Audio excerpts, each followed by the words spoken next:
In this video, I'll be looking at this Melonare SD-2 wireless stereo in-ear monitor system. They didn't send this in before review, but as always, that's not affect our opinion in any way. So this is just the box that it comes in. We can go ahead and open it up here. Underneath the first piece of foam here, we kind of have everything very nicely packaged for shipping. We do have a user manual. And there's some different accessories in here. We have a looks like 1/4 inch to 3.5 millimeter adapter. There's some kind of rubber feet for if you're going to be using this on a desk. There's some screws for the mounting brackets. Looks like we even have a pair of headphones in here if you want to use those ones rather than your own. And it looks like a antenna extension cable as well. So many different accessories to fit a bunch of different use cases. We also have the actual bracket, so if you're going to be using this in a rack system, you're able to use the screws that they also include and then kind of mount this into your rack, which is pretty cool. We have the power adapter, an antenna, 2 AA batteries for the receiver, and here's the receiver. The actual receiver does have a clip on the back, so you're able to clip it to your belt or such. And this part kind of opens up here to put the batteries in. And on the top here we have the output for our headphones. We have a volume knob, and this is how you turn it on as well. Then we also actually adjust the balance between left and right ears, so you can have it dead center if you want to, or adjust more on the right ear, on the left ear, all that. And you can make all these adjustments directly on the receiver, which is pretty nice. Final thing here is the transmitter itself.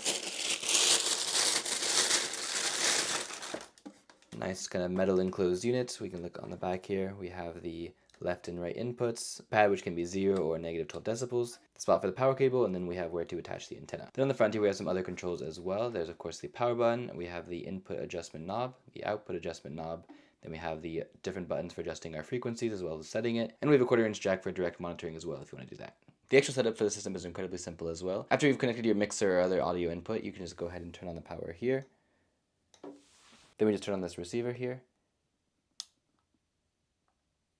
And we push the set button once. You can see the IR button starts flashing for a second.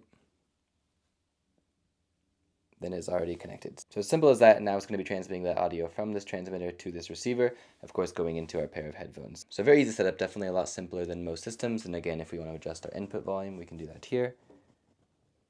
And we can adjust the output volume here as well. So definitely very simple there. And of course we can also adjust the volume on the actual receiver as well. And then adjust the left and right balance as well. So definitely a lot of versatility in the controls while still being super easy to set up. In terms of specifications, whether you're using this for live music performances, studio work, or conferences, this system should have you covered in most scenarios. I'll try not to bore you with too many specifications, but it does have 50 tunable frequencies, meaning you can kind of pick and choose to find the most interference-free channel, but it does also have auto-scan technology, so it's going to kind of find that stable frequency on its own. It's going to do a pretty good job all on its own, but if you really want to choose this frequency, you can, and there are 50 tunable options.